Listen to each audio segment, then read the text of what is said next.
Dhupuri Assembly, we've been studying the book of John, so I would like to share a few thoughts from this book. ಯೋಹಾನನ ಸ್ವಾರ್ಥೆಯ ಅಭ್ಯಾಸವನ್ನು ನಾವು ಧೂಪುರಿಯಲ್ಲಿ ಮಾಡ್ತಾ ಇದ್ದೇವೆ. ಅದನ್ನೇ ನಾನು ನಿಮ್ಮ ಕೂಡ ಹಂಚಿಕೊಳ್ತೇನೆ. And this is an evangelical book.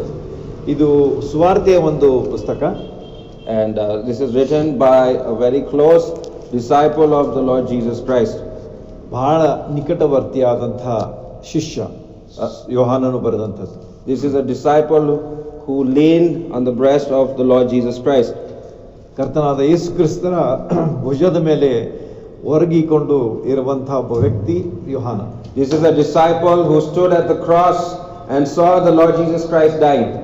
ಅಷ್ಟೇ ಅಲ್ಲದೆ ಕರ್ತನಾದ ಯೇಸು ಕ್ರಿಸ್ತರ ಶಿಲುಬೆ ಮೇಲೆ ಮರಣ ಹೊಂದುತ್ತಿರುವಾಗ ಒಬ್ಬನೇ ವ್ಯಕ್ತಿ ಇದ್ದಂಥವನು. This is a disciple who outlived the other disciples and at the end of his life got a revelation from God. ಇತರ ಶಿಷ್ಯರಿಗಿಂತ ಭಿನ್ನವಾಗಿ ವರ್ತಿಸಿ ದೇವರು ಕೊಟ್ಟಂತಹ ಪ್ರಕಟಣೆಯನ್ನು ಹೊಂದಿದಂತಹ ಏಕಮೇವ ಶಿಷ್ಯ. This is a disciple who was a young man, around 17 years old, when he began to follow the Lord Jesus Christ. ಕರ್ತನಾದ ಯೇಸು ಕ್ರಿಸ್ತರನ್ನು ಹಿಂಬಾಲಿಸಿದಾಗ ಅವನ ವಯಸ್ಸು ಎಷ್ಟಿತ್ತು ಗೊತ್ತಾ? 17 ವರ್ಷ. And when you begin to read this book, you see the closeness that John has with the Lord Jesus Christ.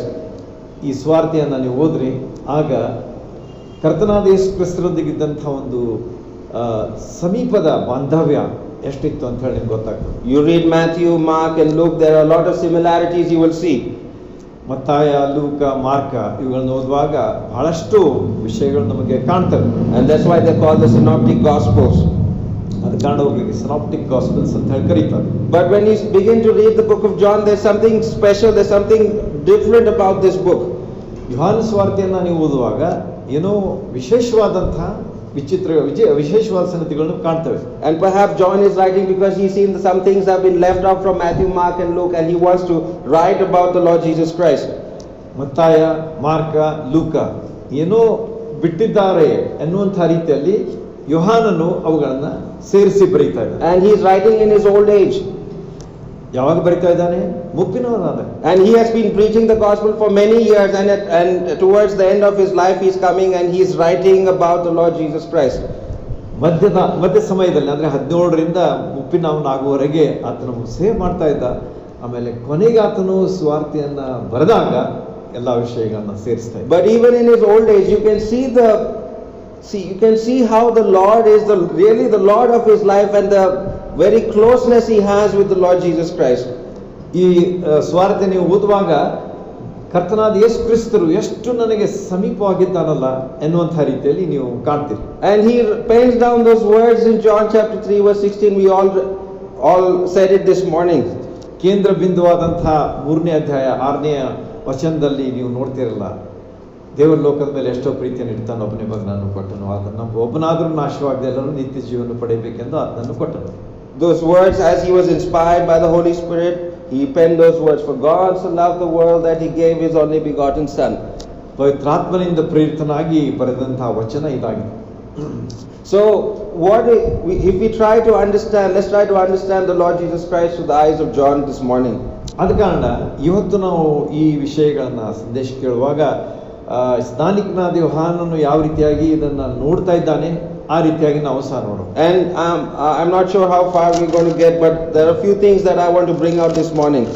ಬಹಳಷ್ಟಿದೆ, ಆದರೆ ನಾವು ಎಲ್ಲಿ ಮುಟ್ತೇವೆ ಗೊತ್ತಿಲ್ಲ, ಆದರೆ ಅವುಗಳನ್ನ ಸ್ವಲ್ಪ ತಿಳ್ಕೊಳ್ಳೋಣ. And for an introduction, let's just read from John chapter 1, and if somebody can read verses 43 to 51. ಮೊದಲನೇ ಅಧ್ಯಾಯ ಮೊದಲನೇ ಅಧ್ಯಾಯದಲ್ಲಿ ಬರ್ತಕ್ಕಂತಹ ಕೆಲವು ವಚನಗಳನ್ನು ನೋಡೋಣ. 43 to 51. 43ರಿಂದ 51 ವಚನಗಳನ್ನು ನಾವು ಓದೋಣ.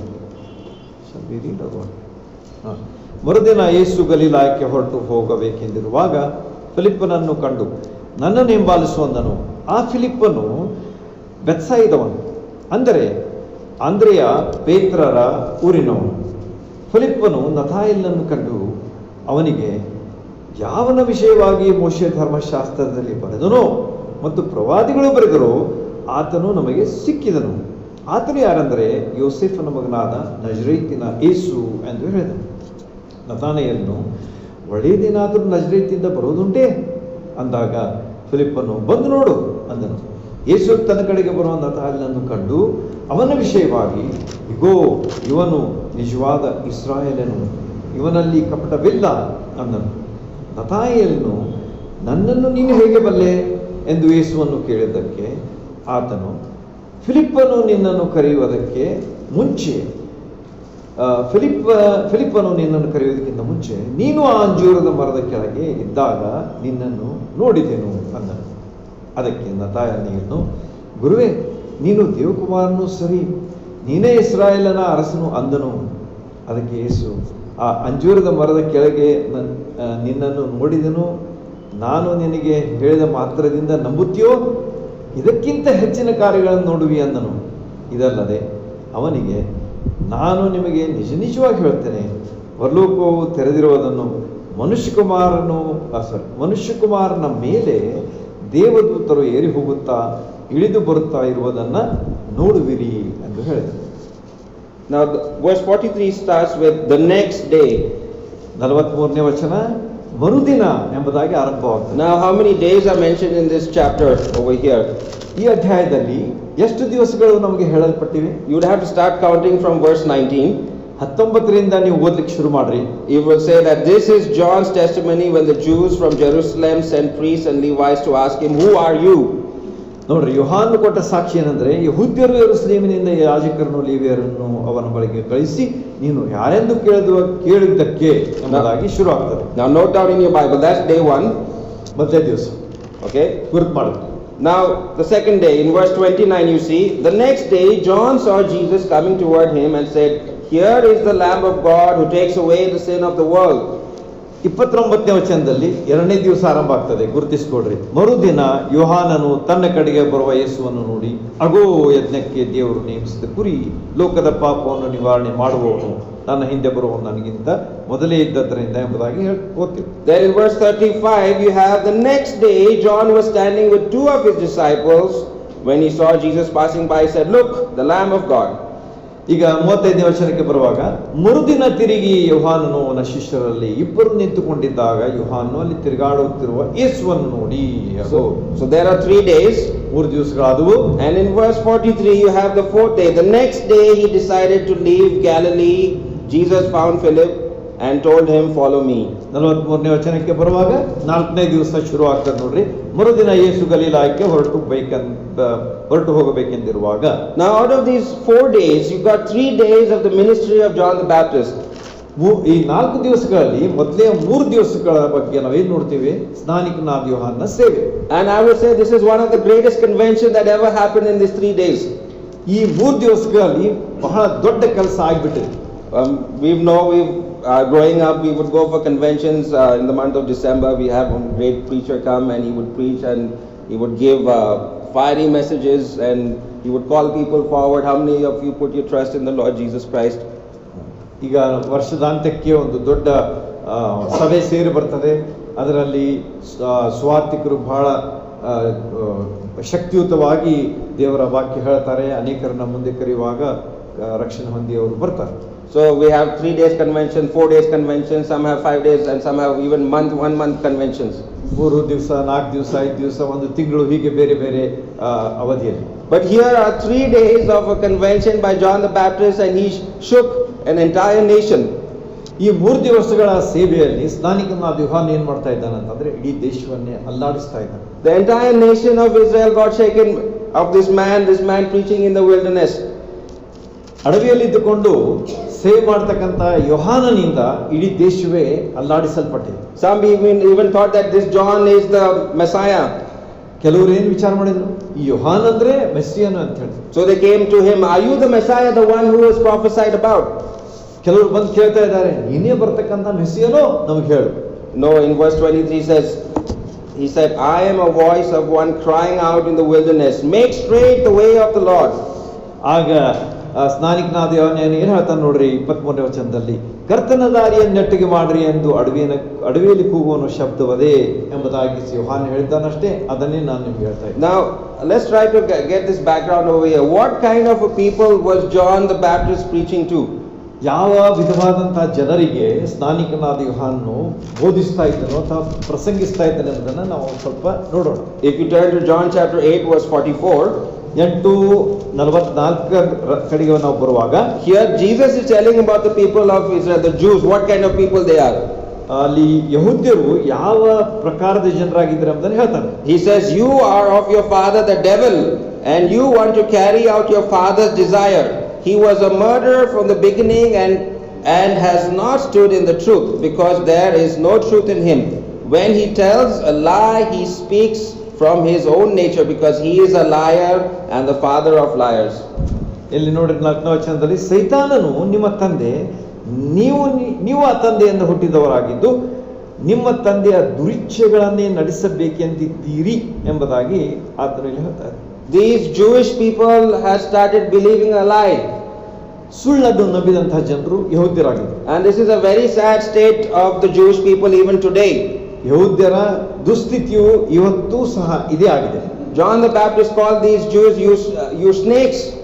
ಸ್ನಾನಿಕನಾದ ಯೋಹಾನನು ಆ ಯಹೂದ್ಯರಿಗೆ ಏನು ಹೇಳ್ತಾ ಇದ್ದಾನೆ? ನೀವು ಸರ್ಪಗಳಾಗಿದ್ದೀರಿ. And here Jesus is calling these Jews murderers. ಕರ್ತನಾದ ಯೇಸು ಕ್ರಿಸ್ತರು ಹೇಳ್ತಾ ಇದ್ದಾರೆ, ನೀವು ಕೊಲೆಗಾರರು. And they are only believing a lie. ಯಾಕಂದ್ರೆ ಅವರು ಸುಳ್ಳನ್ನೇ ನಂಬ್ತಾ ಇದ್ದಾರೆ. The other day Brother Anand was talking about the Jews, and he said the Jews even don't believe that they were slaves in Egypt. ಯಹೂದ್ಯರ ಬಗ್ಗೆ ಸಹೋದರ ಆನಂದ್ ಅವರು ಹೇಳ್ತಾ ಇದ್ರು, ಯಹೂದ್ಯರು ಐಗುಪ್ತ ದೇಶದಲ್ಲಿ ಬಂದಿಗಳಾಗಿದ್ದೀವಿ ಅಥವಾ ದಾಸರಾಗಿದ್ದೀವಿ ಎಂಬುದನ್ನು ಅವ್ರು ನಂಬುದಿಲ್ಲ ಅಂತ. So the condition of the people was that they are all believing a lies. ಅವರ ಒಂದು ಸ್ಥಿತಿ ಏನಾಗಿತ್ತಂತಂದ್ರೆ ಸುಳ್ಳನ್ನೇ ನಂಬೋದು. There's a false religion going on, and they are believing in some false beliefs. ಸುಳ್ಳು ಬೋಧನೆಗಳನ್ನೇ ನಂಬಿ ಸುಳ್ಳು ಧರ್ಮವನ್ನು ಪಾಲಿಸುವಂತವರು ಯಹೂದ್ಯರು. But my brothers and sisters, I want to tell you, this is the condition that we are living in today. ಇವತ್ತು ಸಹ ನಾವು ಅಂಥ ಸ್ಥಿತಿಯಲ್ಲೇ ಇದ್ದೇವೆ ಎಂಬುದಾಗಿ ನಾವು ಹೇಳ್ತಾ ಇದ್ದೇನೆ ಸಹೋದರ ಸಹೋದರಿ. You look at all the religions, they are only believing lies and lies and lies. ಇವತ್ತಿನ ಜಾತಿ ಧರ್ಮಗಳನ್ನ ನೀವು ನೋಡಿದ್ರೆ ಅವರು ಸುಳ್ಳನ್ನೇ ಹೇಳ್ತಾ ಇದ್ದಾರೆ, ನಂಬ್ತಾ ಇದ್ದಾರೆ, ಮಾಡ್ತಾ ಇದ್ದಾರೆ. And the work of John was to tell what is the truth. ಆದರೆ ಯೋಹಾನನ ಒಂದು ಪ್ರಸಂಗ ಅಥವಾ ಅವನ ಜವಾಬ್ದಾರಿ ಏನಾಗಿತ್ತಂತಂದ್ರೆ ಸತ್ಯವನ್ನ ನುಡಿಯುವಂಥದ್ದು. And his job was to introduce that Jesus Christ is the Lamb of God. ಕರ್ತನಾದ ಯೇಸು ಕ್ರಿಸ್ತನೇ ಬರಬೇಕಾದಂತಹ ಯಜ್ಞದ ಕುರಿಮರಿ ಎಂಬುದನ್ನ ಪ್ರತಿಪಾದಿಸುವಂತದ್ದಾಗಿತ್ತು. And also in verse 23, John chapter 1 verse 23, he is a voice.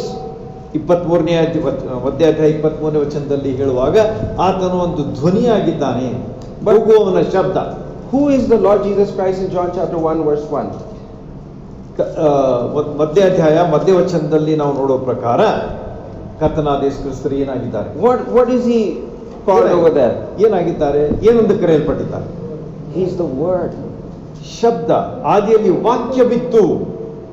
Jesus Christ is the word of God. ಕರ್ತನಾದ ಯೇಸು ಕ್ರಿಸ್ತರು ಯಾರಂತಂದ್ರೆ ದೇವರ ವಾಕ್ಯ. John the Baptist is the voice. ಸ್ನಾನಿಕನಾದ ಯೋಹಾನನು ಸಹ ಕೂಗುವವನ ಶಬ್ದ. So let's apply that to ourselves. ಅದನ್ನು ನಮಗೆ ಅನ್ವಯಿಸಿಕೊಳ್ಳೋಣ. Am I a voice for the Lord Jesus Christ? ಕರ್ತನಾದ ಯೇಸು ಕ್ರಿಸ್ತನಿಗೋಸ್ಕರ ನಾವು ಕೂಗುವವನ ಶಬ್ದವಾಗಿದ್ದೇವಾ? Now where is he preaching? ಎಲ್ಲಿ ಆತರು ಬೋಧಿಸ್ತಾ ಇದ್ದಾರೆ? He's preaching in the wilderness. ಅಡವಿಯಲ್ಲಿ. What does that signify, the wilderness? ಅಡವಿ ಏನು ತೋರಿಸ್ತದೆ ನಮಗೆ? It signifies a separate life. ಅದು ಒಂದು ಪ್ರತ್ಯೇಕಿಸಲ್ಪಟ್ಟಂತಹ ಜೀವಿತವನ್ನ ತೋರಿಸ್ತದೆ. A consecrated life.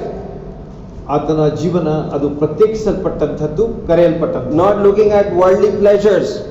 ಲೋಕದ ಐಷಾರಾಮಗಳನ್ನ ಹೊಂದಿದಂತಹ ಒಂದು ಜೀವಿತ ಅಲ್ಲ. And if you look in Matthew chapter 3 verse 4, you will see what food he was eating. ಮತ್ತಾಯ 3:4 ನೀವು ನೋಡುವಾಗ ಅವನ ಆಹಾರ ಏನಾಗಿತ್ತು ಅದು ಸಹ ಹೇಳಲ್ಪಟ್ಟಿದೆ. He lived a life fully consecrated to God. ಪೂರ್ತಿಯಾಗಿ ಸಮರ್ಪಿಸಲ್ಪಟ್ಟಂತಹ ಜೀವನ ದೇವರಿಗೆ ಸಮರ್ಪಿಸಲ್ಪಟ್ಟಂತದ್ದಾಗಿತ್ತು. No wonder his 3-day convention shook an entire nation. ಅವನ 3 ದಿವಸದ ಒಂದು ಕನ್ವೆನ್ಷನ್ ಏನಾಗಿತ್ತಂತಂದ್ರೆ ಇಡೀ ಜಗತ್ತನ್ನೇ ಅಲ್ಲಾಡಿಸ್ಬಿಟ್ಟಿತ್ತು. And also we see his humility. ಅಷ್ಟೇ ಅಲ್ಲದೆ ಅವನ ದೀನತೆಯನ್ನ ನೋಡ್ರಿ. He said, I'm not worthy to untie the lace of the Lord Jesus. ಕರ್ತನಾದ ಯೇಸು ಕ್ರಿಸ್ತರ ಕೆರಗಳನ್ನ ಉಚ್ಚುವುದಕ್ಕೂ ಅಥವಾ ಬಿಚ್ಚುವುದಕ್ಕೂ ನಾನು ಯೋಗ್ಯನಲ್ಲ ಅಂತ ಹೇಳ್ತಾನೆ. And John chapter 3 verse 30 he says, he must increase, I must decrease. ಯೋಹಾನ ಸುವಾರ್ತೆಯಲ್ಲಿ John 3 verse 30. 13 ನಾವು ನೋಡ್ತೇವೆ, ಆತನು ಹೆಚ್ಚಾಗಬೇಕು, ನಾನು ಕಡಿಮೆ ಆಗಬೇಕು. So humility was also part of John's life. ಯೋಹಾನನ ಜೀವನದ ಒಂದು ಭಾಗ ದೀನತೆ. This man was preaching. John the Baptist is preaching, remember. ನೋಡ್ರಿ, ಇಂಥ ವ್ಯಕ್ತಿಯಾದಂತಹ ಸ್ನಾನಿಕನಾದ ಯೋಹಾನನು ಕರ್ತನಾದ ಯೇಸು ಕ್ರಿಸ್ತರ ಬಗ್ಗೆ ಬೋಧಿಸ್ತಾ ಇದ್ದಾನೆ. 5 disciples come to know the Lord through his preaching. ಆಗ 5 ಜನ ಶಿಷ್ಯರು ಈ ಒಂದು ಬೋಧನೆಗೆ ಒಳಗಾಗ್ತಾರೆ. All the disciples of the Lord Jesus Christ were disciples of John the Baptist. ಕರ್ತನಾದ ಯೇಸು ಕ್ರಿಸ್ತರ ಶಿಷ್ಯರು ಸ್ನಾನಿಕನಾದ ಯೋಹಾನನ ಶಿಷ್ಯರು ಆಗಿದ್ರು ಅಂತ ಹೇಳಿ ನಾವು ಹಿನ್ನೆಲೆಯಲ್ಲಿ ನೋಡ್ತೀವಿ. And in John chapter 1 verse 35 again he says, the next day John was standing with 2 of his disciples, and when he saw Jesus passing by he said, look, the Lamb of God. 35 ವಚನ, ಮರುದಿನ ತಿರುಗಿ ಯೋಹಾನನು ಅವನ ಶಿಷ್ಯರಲ್ಲಿ 2 ನಿಂತುಕೊಂಡಿದ್ದಾಗ ಯೋಹಾನನು ಅಲ್ಲಿ ತಿರುಗಾಡುತ್ತಿರುವ ಯೇಸುವನ್ನು ನೋಡಿ ಅಗೋ ಯಜ್ಞಕ್ಕೆ ದೇವರು ನೇಮಿಸಿದ ಕುರಿ ಅಂದನು. And verse 37, 2 disciples heard, they hearing, listening to John the Baptist, they heard him say this and followed Jesus. ನೋಡ್ರಿ ಏನಾಗ್ತಾ ಇದೆ ಅಂದ್ರೆ 37 ವಚನದಲ್ಲಿ ಆ 2 ಶಿಷ್ಯರು ಅದನ್ನು ಕೇಳಿ ಯೇಸುವಿನ ಹಿಂದೆ ಹೋದರು. You see, this is what a preacher is supposed to do. ಇದನ್ನೇ ಒಬ್ಬ ಪ್ರಸಂಗಿ ಮಾಡಬೇಕಾದದ್ದಾಗಿದೆ. Not have disciples of myself. ನನ್ನ ಶಿಷ್ಯರಲ್ಲ. Belgaum Assembly was blessed with many evangelists. Belgaum ಸಭೆಗೆ ಬಹಳಷ್ಟು ಸುವಾರ್ತಿಕರು ಆಶೀರ್ವದಿಸಲ್ಪಟ್ಟಿದ್ದಾರೆ. Andrew John was one of them. ಸಹೋದರ ಆಂಡ್ರೂ ಜಾನ್ ಅವರು. And I remember his ministry. He also would come to Miraj and he would preach the word of God. ಅವರು ಮಿರಾಜ್ಗೂ ಬಂದು ದೇವರ ವಾಕ್ಯವನ್ನ ಬೋಧಿಸ್ತಾ ಇದ್ರು. And I've heard recently many testimonies of Malayali evangelists. They came to the Lord because of Andrew John.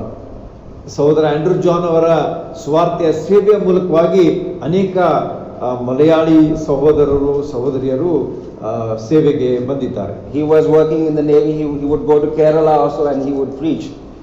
ಅವರು ನೇವಿಯಲ್ಲಿ ನೌಕಾದಳದಲ್ಲಿ ಕೆಲಸ ಮಾಡ್ತಾ ಇದ್ದ ಕಾರಣ ಕೇರಳಕ್ಕೂ ಹೋಗಿ ಅಲ್ಲಿ ಬೋಧಿಸ್ತಾ ಇದ್ರು. And there many heard him preach and came to the Lord, and they left their jobs and they went to Rajasthan to serve the Lord. ಅಲ್ಲಿ ಅವರು ಸ್ವಾರ್ಥೆಯನ್ನು ಕೇಳಿ ಕರ್ತನಾದ ಯೇಸು ಕ್ರಿಸ್ತರನ್ನು ನಂಬಿ ತಮ್ಮ ಕೆಲಸಕ್ಕೆ ರಾಜೀನಾಮೆ ಕೊಟ್ಟು ರಾಜಸ್ಥಾನದಲ್ಲಿ ಸೇವೆ ಮಾಡ್ತಾ ಇದ್ದಾರೆ. So I was shocked to hear these testimonies of these Malayali preachers, that they are telling, oh, from Belgaum we heard Andrew John preaching. ಈ ಮಲಯಾಳಿ ಜನರು ಸಹೋದರ ಆಂಡ್ರೂ ಜಾನ್ ಬೆಳಗಾಂ ಅಸೆಂಬ್ಲಿ ಅವರು ಅವರ ಬಾಯಿಂದ ಸುವಾರ್ತೆ ಕೇಳಿ ಇಂಥ ಎಲ್ಲ ವಿಷಯಗಳನ್ನ ಹೊಂದಿದ್ದಾರೆ ಎಂಬುದಾಗಿ ನೋಡುವಾಗ ನನಗೆ ಬಹಳ ಆಶ್ಚರ್ಯ. My brothers and sisters, is there anybody here who wants to take up this challenge? Go forth, preach the gospel. ಇಲ್ಲಿ ಇಂಥ ಒಂದು ಆಹ್ವಾನವನ್ನು ನಾವು ಸ್ವೀಕರಿಸಲಿಕ್ಕೆ ಯಾರಾದರೂ ಸಿದ್ಧರಿದ್ದೇವಾ? ಮುಂದೆ ಹೋಗಿ ಸುವಾರ್ತೆಯನ್ನು ನಾವು ಸಾರೋಣ. This is a great task. ಇದು ಒಂದು ದೊಡ್ಡ ಜವಾಬ್ದಾರಿ, ಒಂದು ದೊಡ್ಡ ಕೆಲಸ. And this assembly, would you be ready to commend somebody who wants to do this work? ಈ ಸಭೆಯವರು ಇಂಥ ಆಸಕ್ತಿಯುಳ್ಳಂಥ ವ್ಯಕ್ತಿಗೆ ಪ್ರೋತ್ಸಾಹ ಕೊಟ್ಟು ಈ ಒಂದು ಸೇವೆಗಾಗಿ ಪ್ರತಿಷ್ಠಿಸಲಿಕ್ಕೆ ಸಿದ್ಧರಿದ್ದೀರಾ? That generation has gone of Uncle Dayanand Dawle, Uncle Mirajkar, John Andrew. That generation is passing away and passed away. ಈಗಾಗಲೇ ನೀವು ಕೇಳಿದ್ದೀರಿ, ಸಹೋದರ ಆಂಡ್ರೂ ಅವರು, ಆಮೇಲೆ ದಯಾನಂದ ದವಳೆ ಅವರು, ಸುಮಂತ್ ದವಳೆ ಅವರು, ಅವರಿಗೆ ನಮ್ಮ ಮಧ್ಯದಲ್ಲಿ ಇಲ್ಲ, ಅವ್ರು ದಾಟಿ ಹೋಗಿಬಿಟ್ಟಿದ್ದಾರೆ. But the task is now on the younger brothers and sisters over here. ಅಲ್ಲಿಗೆ ಮುಗೀತು ಅಂತ ತಿಳ್ಕೊಳ್ಬೇಡ್ರಿ. ಉಳಿದಂಥ ಯವನಸ್ಥರ ಮೇಲೆ ಈ ಒಂದು ಜವಾಬ್ದಾರಿ ಈಗ ಬಿಡಲ್ಪಟ್ಟಿದೆ. Please take this to heart. There is a lot of need in this world to hear the truth. ಆದ ಕಾರಣ ಈ ಲೋಕದಲ್ಲಿ ಸುವಾರ್ತೆಯನ್ನ ಕೇಳಲಿಕ್ಕೆ ಬಹಳಷ್ಟು ಅವಶ್ಯಕತೆ ಇದೆ. ಹೇಳುವವರು ಸಹ ಅಷ್ಟೇ ಬೇಕು. There's a lot of need to have people like John the Baptist. ಸ್ನಾನಿಕನಾದ ಯೋಹಾನಂಥ ಸುವಾರ್ತಿಕರ ಅವಶ್ಯಕತೆ ಈ ದಿವಸದಲ್ಲಿ ಇದೆ. There's a lot of need to have Andrews and Johns and Peters. ಅಂದ್ರೇಯನು, ಯೋಹಾನನು, ಪೇತ್ರನಂಥ ವ್ಯಕ್ತಿಗಳ ಅವಶ್ಯಕತೆ ಈ ದಿವಸಗಳಿದೆ. And you see here in this portion that we read, or in John chapter 1, there are 5 disciples that came to the Lord. ನಾವು ಈಗಾಗಲೇ ಓದಿದಂಥ ಭಾಗದ ಮೂಲಕವಾಗಿ 5 ಜನರು ಈ ಕರ್ತನಾದ ಯೇಸು ಕ್ರಿಸ್ತರ ಶಿಷ್ಯರಾದರು ಎಂಬುದನ್ನು ನೋಡಿದ್ದೇವೆ. And in this portion also we see John, the author John, who wrote the book of John, he came to the Lord over here. ಮತ್ತು ಇಲ್ಲಿ ನಾವು ನೋಡುವಾಗ ಈ ಪುಸ್ತಕದ ಗ್ರಂಥಕರ್ತ ಯೋಹಾನನು ಅವನು ಸಹ ಇವತ್ತು ಆ ಸೇವೆಗೆ ಇಳಿದಿದ್ದಾನೆ. You go back and you study this and you find the names. There's Andrew, there's John, there's Simon, there's Philip, there's Nathaniel. 5 disciples of the Lord Jesus Christ over here. ಇಲ್ಲಿ ಆ 5 ಹೆಸರುಗಳು ನಮೂದಿಸಲ್ಪಟ್ಟಿವೆ. ಹೋಗ್ರಿ, ಓದ್ರಿ, ತಿಳ್ಕೊಳ್ರಿ. And the portion that we read, verses 43 to 51, we read about Philip. 43ರಿಂದ 51 ವಚನಗಳಲ್ಲಿ ನಾವು ಫಿಲಿಪ್ಪನ ವಿಷಯವಾಗಿ ಓದ್ತೇವೆ. And what is unique about Philip? ಫಿಲಿಪ್ಪನ ವಿಷಯವಾಗಿ ವೈಶಿಷ್ಟ್ಯ ಏನಾಗಿದೆ? Philip was the name itself signifies he has some Greek background. Philip ಹೆಸರಿನ ಹಿಂದೆ ಗ್ರೀಕ್ ಹಿನ್ನೆಲೆ ಇದೆ. And if you remember, there was an incident that some Greeks wanted to meet the Lord Jesus Christ. They came to Philip. Philip was the one who took them to the Lord Jesus Christ. ನೀವು ಮುಂದೆ ಹೋದ್ರಿ ಅಲ್ಲಿ ಒಂದು ಸನ್ನಿವೇಶ ಬರ್ತದೆ. ಆಗ ಕೆಲವು ಯಹೂದ್ಯರು ಕರ್ತನಾದ ಯೇಸು ಕ್ರಿಸ್ತರನ್ನ ಭೇಟಿಯಾಗಲಿಕ್ಕೆ ಬರುವಾಗ ಅವರು ಯಾರ ಮೂಲಕವಾಗಿ ಕರ್ತನಾದ ಯೇಸು ಕ್ರಿಸ್ತರ ಬಳಿಗೆ ಬರ್ತಾರೆ? ಫಿಲಿಪ್ಪನ ಮೂಲಕ. So you see the task of these disciples. What are they doing? They are bringing people to the Lord. ಈ ಶಿಷ್ಯರ ಒಂದು ದೊಡ್ಡ ಕೆಲಸ ಏನಾಗಿತ್ತಂತಂದ್ರೆ ಜನರನ್ನ ಕರ್ತನಾದ ಯೇಸು ಕ್ರಿಸ್ತರ ಬಳಿಗೆ ತರುವಂಥದ್ದು. They are first following the Lord Jesus Christ. ಮೊದಲನೇದಾಗಿ ತಾವು ಹಿಂಬಾಲಿಸ್ತಾ ಇದ್ರು. And then they are bringing people to the Lord Jesus Christ. ಎರಡನೇದಾಗಿ ಜನರನ್ನ ಕರ್ತನಾದ ಯೇಸು ಕ್ರಿಸ್ತರ ಬಳಿಗೆ ತರ್ತಾ ಇದ್ರು. Then there is Nathaniel also. ಮುಂದೆ ನಾವು ನೋಡುವಾಗ ನಥಾನಯೇಲ. Okay, and Nathaniel is also known as Bart or Bartholomew. ಅವನಿಗೆ ಮತ್ತೊಂದು ಅವನು ಕರೀತಾರೆ ಬಾರ್ಥಲೋಮ್ಯೂ ಎಂಬುದಾಗಿ. Okay, now every one of these disciples has a distinct character. ಪ್ರತಿಯೊಬ್ಬ ಶಿಷ್ಯನಿಗೆ ಒಂದೊಂದು ವಿಶೇಷವಾದಂಥ ಗುಣ ಲಕ್ಷಣ ಇದೆ. Not one of these disciples is the same. 5 ಜನರು ಒಂದೇ ರೀತಿಯಾಗಿಲ್ಲ. But you will also see that they have already gained some knowledge of the Lord Jesus Christ. ಈಗ ಈ ಹಿನ್ನೆಲೆ ನೋಡಿದಾಗ ಅವರಿಗೆ ಕರ್ತನಾದ ಯೇಸು ಕ್ರಿಸ್ತರ ಬಗ್ಗೆ ಸಾಕಷ್ಟು ತಿಳುವಳಿಕೆ ಬಂದದ್ದು. Okay, Nathaniel says that he talks about the Lord Jesus Christ as you will see in verse 49. Rabbi, Nathanael replied, you are the Son of God, you are the King of Israel. ನಥಾನಯೇಲನ ವಿಷಯವಾಗಿ ನೋಡಿ 49ನೇ ವಚನ ಅಲ್ಲಿ ಏನು ಹೇಳ್ತಾನೆ ನೋಡ್ರಿ, ಅವನು ತನ್ನ ಬಾಯಿಂದ ಹೇಳ್ತಾ ಇದ್ದಾನೆ ಏನಂತ ಹೇಳಿ, ಗುರುವೇ ನೀನು ದೇವಕುಮಾರನು ಸರಿ, ನೀನೇ ಇಸ್ರಾಯೇಲಿನ ಅರಸನು ಅಂದನು. So you can see that he is already a man who had been studying the scriptures. ಇದನ್ನ ನೀವು ಓದುವಾಗ ಈಗಾಗಲೇ ನಥಾನಯೇಲನು ದೇವರ ವಾಕ್ಯವನ್ನ ಓದಿದಂಥವನಾಗಿದ್ದಾನೆ ಅಂತ ತಿಳಿದು ಬರ್ತದೆ. And it was a custom among the Jewish people to study the scriptures under a fig tree. ಆಗಿನ ಕಾಲದ ಯಹೂದ್ಯರ ಒಂದು ವಾಡಿಕೆ ಏನಾಗಿತ್ತಂತಂದ್ರೆ ಅಂಜೂರದ ಗಿಡದ ಕೆಳಗೆ ಕುಳಿತುಕೊಂಡು ದೇವರ ವಾಕ್ಯ ಓದುವಂಥದ್ದು, ಅಭ್ಯಾಸಿಸುವಂಥದ್ದು. In India it is a custom even now that people sit under a banyan tree and they want to get enlightened. ಈಗಿನ ಕಾಲದಲ್ಲಿ ನಮ್ಮ ಭಾರತೀಯ ಸಂಪ್ರದಾಯದಂತೆ ಅವರು ಆಲದ ಮರದ ಕೆಳಗೆ ಕುಳಿತುಕೊಂಡು ಜ್ಞಾನ ಪಡ್ಕೊಳ್ಬೇಕಂತ ಹೇಳಿ ಪ್ರಯತ್ನ ಮಾಡ್ತಾರೆ.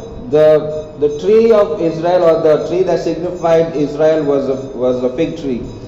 ಇಸ್ರಾಯೇಲರನ್ನ ಸಂಬೋಧಿಸುವಂತಹ ಅಥವಾ ತೋರಿಸುವಂತಹ ಒಂದು ಮರ ಯಾವುದಂತಂದ್ರೆ ಅಂಜೂರದ ಮರ. And if there's a tree that signifies India, it is the banyan tree. Bharat ದೇಶವನ್ನು ಅದು ಒಂದು ವೇಳೆ ತೋರಿಸ್ಬೇಕಂತಂದ್ರೆ ಆಲದ ಮರ. And we also know the famous person Gautama Buddha, who sat under the banyan tree and got enlightened. ಬುದ್ಧನ ವಿಷಯವಾಗಿ ನಿಮ್ಮೆಲ್ಲರಿಗೂ ಗೊತ್ತದೆ, ಬೋಧಿ ವೃಕ್ಷದ ಕೆಳಗೆ ಬುದ್ಧನಿಗೆ ಜ್ಞಾನೋದಯ ಆಯಿತು ಅಂತ ಹೇಳ್ತಾರೆ. Now if a tree is a picture of a country, ಒಂದು ವೇಳೆ ಗಿಡ ದೇಶವನ್ನ ಪ್ರತಿನಿಧಿಸುತ್ತಿದ್ರೆ, God has kept us in this country for a reason. ದೇವರು ಈ ದೇಶದಲ್ಲಿ ನಮ್ಮನ್ನು ಇಡಲಿಕ್ಕೆ ಒಂದು ಉದ್ದೇಶ. And what is that reason? ಆ ಒಂದು ಉದ್ದೇಶ ಏನು? Why am I an Indian? ನಾನು ಭಾರತೀಯನ್ ಯಾಕಾಗಿದ್ದೇನೆ? Why am I not a Chinese or an American or an African? ನಾನು ಅಮೆರಿಕಾದಲ್ಲೋ ಅಥವಾ ಆಫ್ರಿಕಾದವನೋ ಯಾಕಾಗಿಲ್ಲ? God has kept us here to study the scriptures. ಈ ದೇಶದಲ್ಲಿ ಇದ್ದುಕೊಂಡು ದೇವರ ವಾಕ್ಯ ಅಭ್ಯಾಸ ಮಾಡಬೇಕಂತ ಹೇಳಿ ನಮ್ಮನ್ನ ಈ ದೇಶದಲ್ಲಿ ಇಟ್ಟಿದ್ದಾನೆ. God has appointed these borders so that we come to know the Lord Jesus Christ in this country. ಈ ಮೇರೆಗಳನ್ನ ದೇಶಗಳನ್ನ ಯಾಕೆ ದೇವರು ಮಾಡಿದ್ದಾನಂತಂದ್ರೆ ಆಯಾ ದೇಶಗಳಲ್ಲಿ ಇದ್ದುಕೊಂಡು ನೀವು ದೇವರ ಸೇವೆಯನ್ನು ಮಾಡ್ರಿ. And if you turn to Acts chapter 17, ಅಪೊಸ್ತಲರ ಕೃತ್ಯ 17ನೇ ಅಧ್ಯಾಯಕ್ಕೆ ನೀವು ಬರೋದಾದ್ರೆ, okay, and this is what it says, verse 26. Acts 17 verse 26. ಅಪೊಸ್ತಲರ ಕೃತ್ಯ 17:26ರಲ್ಲಿ ಆತನು ಒಬ್ಬನಿಂದಲೇ ಎಲ್ಲಾ ಜನಾಂಗದವರನ್ನ ಹುಟ್ಟಿಸಿ ಅವರವರು ಇರತಕ್ಕ ಕಾಲಗಳನ್ನು ಅವರವರ ನಿವಾಸಗಳ ಮೇರೆಗಳನ್ನು ನಿಷ್ಕರ್ಷಿಸಿ ಭೂಮಂಡಲದಲ್ಲೆಲ್ಲ ವಾಸ ಮಾಡಿ ಒಂದೇ ವೇಳೆ ಅವರನ್ನು ತಡವಾಡಿ ಕಂಡುಕೊಂಡಾರೇನೋ ಎಂದು ತನ್ನನ್ನು ಹುಡುಕುವವರನ್ನಾಗಿ ಮಾಡಿದನು. So if we are appointed to be living in this country, it is because God did it. ಒಂದು ವೇಳೆ ನಾವು ಭಾರತೀಯರಾಗಿ ಇಲ್ಲಿ ಇರುವುದಾದ್ರೆ ಅದು ದೇವರ ನೇಮಕವೇ ಅಂತ ಹೇಳಿ ನಾವು ತಿಳ್ಕೊಳ್ಳೋಣ. And what are we supposed to do in this country? ಭಾರತೀಯರಾದಂತಹ ನಮ್ಮ ಜವಾಬ್ದಾರಿ ಏನಾಗಿದೆ? To know the God of this world. ಈ ಜಗತ್ತಿನ ಈ ಲೋಕದ ಅರಸನು ದೇವರು ಯಾರು ಅಂತ ಹೇಳಿ ನಾವು ತಿಳ್ಕೊಳ್ಬೇಕು. And this morning, as Brother Barney also was sharing, what does God expect from us? Barni ಅವರು ಮುಂಜಾನೆ ಹೇಳ್ತಾ ಇದ್ರು, ದೇವರು ನಮ್ಮಿಂದ ಅಪೇಕ್ಷಿಸುವಂತದ್ದೇನು? And here in Acts chapter 17, there's one more thing that God has appointed and wants us to do.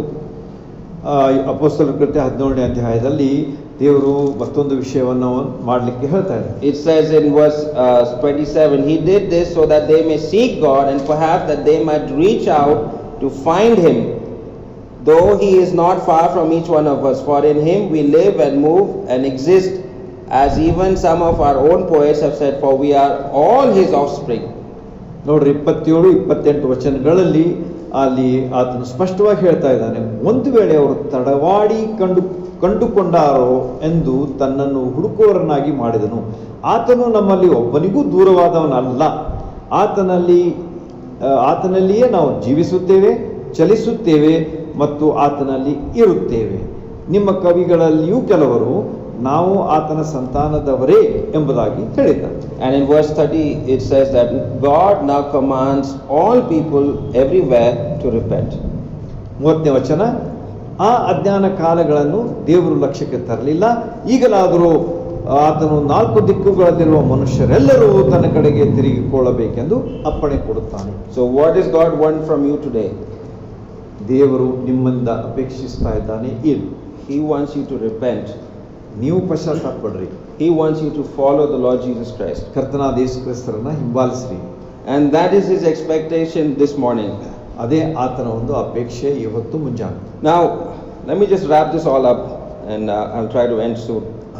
ಈಗ ನಾನು ಇವೆಲ್ಲವುಗಳನ್ನು ಕ್ರೋಢೀಕರಿಸಿ ನಿಮಗೆ ಹೇಳ್ತೇನೆ ಸಂಕ್ಷಿಪ್ತವಾಗಿ. So we have the preaching of John the Baptist. ಮೊದಲನೇದಾಗಿ ಯೋಹಾನನ ಒಂದು ಪ್ರಸಂಗ ಅಥವಾ ಬೋಧನೆ. And we have 5 disciples coming to know about the Lord Jesus Christ. 5 ಜನ ಶಿಷ್ಯರು ಕರ್ತನಾದ ಯೇಸು ಕ್ರಿಸ್ತರನ್ನು ಹಿಂಬಾಲಿಸಿದ್ರು ಈ ಒಂದು ಪ್ರಸಂಗ ಕೇಳಿ. And if you read all of them, they have some understanding about who Jesus Christ is. ಈ 5 ಜನರನ್ನ ನೀವು ನೋಡಿದ್ರೆ ಅವರಿಗೆ ಕರ್ತನಾದ ಯೇಸು ಕ್ರಿಸ್ತರ ಬಗ್ಗೆ ಆತನು ಏನಾಗಿದ್ದಾನೆ ಎಂಬ ತಿಳುವಳಿಕೆ ಕಲ್ಪನೆ ಇದೆ. Andrew says he is the Messiah. ಅಂದ್ರೆಯ ಹೇಳ್ತಾನೆ ಆತನು Messiah. Philip says he is the one Moses wrote about.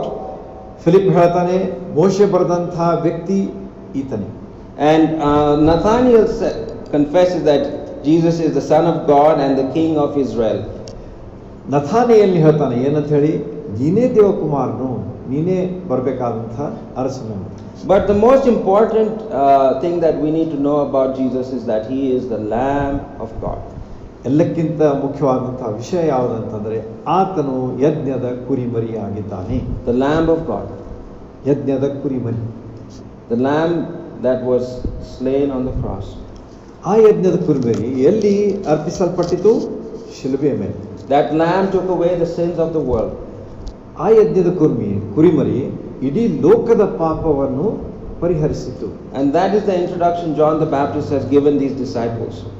ಈ ಒಂದು ಆರಂಭವನ್ನ ಸ್ನಾನಿಕನಾದ ಯೋಹಾನನು ಇವರಿಗೆ ಮಾಡಿಕೊಡ್ತಾ ಇದ್ದಾನೆ. The sacrifice was needed. ಯಜ್ಞಾರ್ಪಣೆಯ ಅವಶ್ಯಕತೆ ಇತ್ತು. And this happened right from the beginning when Adam and Eve sinned. ಯಾವಾಗಿಂದ ಶುರುವಾಯ್ತಿದು? ಆದಮ್ ಹವ್ವರು ಪಾಪ ಮಾಡಿದಾಗಿನಿಂದಲೇ. God had to sacrifice a lamb and clothe their nakedness. ದೇವರು ಒಂದು ಕುರಿಯನ್ನ ಯಜ್ಞವಾಗಿ ಅರ್ಪಿಸಿ ಅದರ ಒಂದು ಹೊದಿಕೆಯನ್ನ ಇವರಿಗೆ ಕೊಡಬೇಕಾಯಿತು. So what happened in this world was sin entered this world. ಪಾಪ ಈ ಲೋಕದಲ್ಲಿ ಪ್ರವೇಶಿಸಿತು. And it is our understanding that we are sinful people and we need this lamb of God. ನಾವು ಪಾಪಿಗಳು ಎಂಬಂತಹ ತಿಳುವಳಿಕೆ ಮತ್ತು ನಮಗೆ ಈ ಯಜ್ಞದ ಕುರಿಯ ಅವಶ್ಯಕತೆ ಇದೆ ಎಂಬುದನ್ನು ನಾವು ತಿಳ್ಕೊಳ್ಳೋದು. So John, this author of this book, is trying to tell us to look to the lamb of God. ಆದ ಕಾರಣ ಈ ಒಂದು ಸ್ವಾರ್ಥಿಯ ಬರಹಗಾರ ಏನ್ ಹೇಳ್ತಾ ಇದ್ದಾನೆ? ಈ ಯಜ್ಞದ ಕಡೆಗೆ ನೀವು ಬರ್ರಿ. And the only way to come to God is by admitting that we are sinful people. ದೇವರ ಬಳಿಗೆ ಬರಬೇಕಾದ್ರೆ ಒಂದೇ ಒಂದು ಮಾರ್ಗ, ಅದೇನಂತಂದ್ರೆ ನಾನು ತಪ್ಪು ಮಾಡಿದ್ದೇನೆ, ಪಾಪಿ ಆಗಿದ್ದೇನೆ ಎಂಬುದನ್ನ ಒಪ್ಪಿಕೊಳ್ಳುವಂಥದ್ದು. And in John chapter 20 verse 31, John is telling us why he has written this book. ಯೋಹಾನ 20:21ನೇ ವಚನದಲ್ಲಿ ಆತನು ಹೇಳ್ತಾ ಇದ್ದಾನೆ ಈ ಪುಸ್ತಕ ಬರೆಯುವುದರ ಉದ್ದೇಶ. And it says, but these are written so that they may believe Jesus is the Messiah, the Son of God, and by believing you may have life in his name. Which verse? John chapter 20 verse 31. 20ನೇ ಅಧ್ಯಾಯ 31ನೇ ವಚನದಲ್ಲಿ ಆತನು ಇಲ್ಲಿ ಹೇಳ್ತಾ ಇದ್ದಾನೆ, ಆದರೆ ಯೇಸು ದೇವಕುಮಾರನಾದ ಕ್ರಿಸ್ತನೆಂದು ನೀವು ನಂಬುವಂತೆಯೂ ನಂಬಿ ಆತನ ಹೆಸರಿನ ಮೂಲಕ ಜೀವವನ್ನು ಪಡೆದುಕೊಳ್ಳುವಂತೆಯೂ ಇಷ್ಟೆಲ್ಲ ಬರುತ್ತದೆ. So according to this verse, your life begins only after you meet the Lord Jesus Christ. ನಮಗೆ ಕರ್ತನಾದ ಯೇಸು ಕ್ರಿಸ್ತರು ಬೇಕು ಎಂಬುದಾಗಿ ನಾವು ಯಾವಾಗ ತಿಳ್ಕೊಳ್ತೇವೆ ಆಗಲೇ ನಮ್ಮ ಜೀವನ ಆರಂಭವಾಗ್ತದೆ. These 5 disciples, their life began only after they met the Lord Jesus Christ. ಈ 5 ಶಿಷ್ಯರ ಜೀವನ, ಆತ್ಮೀಯ ಜೀವನ ಯಾವಾಗ ಶುರುವಾಯಿತು? ಕರ್ತನಾದ ಯೇಸು ಕ್ರಿಸ್ತರನ್ನು ಭೇಟಿಯಾದ ಕೂಡಲೇ. And that is the most important thing in all of our lives sitting over here. ಆದ ಕಾರಣ ಇಲ್ಲಿ ಕುಳಿತಂತಹ ಪ್ರತಿಯೊಬ್ಬರ ಅವಶ್ಯಕತೆ ಇದೇ ಆಗಿದೆ. It is not because I have born in a Christian home. ಒಬ್ಬ ಕ್ರೈಸ್ತ ಕುಟುಂಬದಲ್ಲಿ ಮನೆಯಲ್ಲಿ ಹುಟ್ಟಿದವನು ಅಂತ ಹೇಳಿ ಅಲ್ಲ. It is not because it is our culture to go every Sunday to church. ನಮಗೆ ಸಂಪ್ರದಾಯದ ಪ್ರಕಾರ ನಾವು ಪ್ರತಿ ಭಾನುವಾರ ಇಲ್ಲಿ ಬಂದು ಆರಾಧನೆ ಮಾಡ್ತೇವೆ, ಅದರಿಂದ ಆಗುವುದಿಲ್ಲ. It is not because I get some peace or I am happy to be among these people. ಇಲ್ಲಿ ನಾನು ಬಂದು ಕುಳಿತುಕೊಳ್ತೇನೆ ಆಗನ ಸ್ವಲ್ಪ ಸಮಾಧಾನ ಆಗ್ತದೆ ಅಂತ ಹೇಳಿ ಅದರ ಅರ್ಥ ಅಲ್ಲ. The reason we all are here is because we have come to know the Lamb of God. ಕಾರಣ ಇಷ್ಟೇ, ನಾವು ಆ ಯಜ್ಞದ ಕುರಿಯಾದಂತಹ ಯೇಸು ಕ್ರಿಸ್ತರನ್ನ ನಂಬಬೇಕಾಗಿದೆ. And our life began when we met the Lord Jesus Christ. ಆಗ ನಮ್ಮ ಜೀವನದ ಆರಂಭ ಆಗ್ತದೆ. So the question today I want to just leave with you this morning. ಒಂದು ಪ್ರಶ್ನೆಯೊಂದಿಗೆ ನಾನು ಮುಗಿಸ್ತೇನೆ. Has your life begun with the Lord Jesus Christ? ಕರ್ತನಾದ ಯೇಸು ಕ್ರಿಸ್ತರೊಂದಿಗೆ ನಿಮ್ಮ ಜೀವನ ಆರಂಭವಾಗಿದೆಯೋ? Are you still captivated by that first encounter you had with the Lord Jesus Christ? ಕರ್ತನಾದ ಯೇಸು ಕ್ರಿಸ್ತರು ನಿಮಗೆ ಯಾವಾಗ ಮೊದಲೇ ಸಾರಿ ಭೇಟಿ ಆದರಲ್ಲ, Have you come ಅದರ ವಿಷಯ ನೀವು ಇನ್ನೂ ನಿಮಗೆ ಅದು ನಿಮ್ಮ ಹೃದಯ ಮನಸ್ಸಿನಲ್ಲಿ ಇದೆಯೋ ಅಥವಾ ಮರೆತು ಬಿಟ್ಟಿದೆ? Have you come to know that the Lord Jesus Christ is the Lamb of God?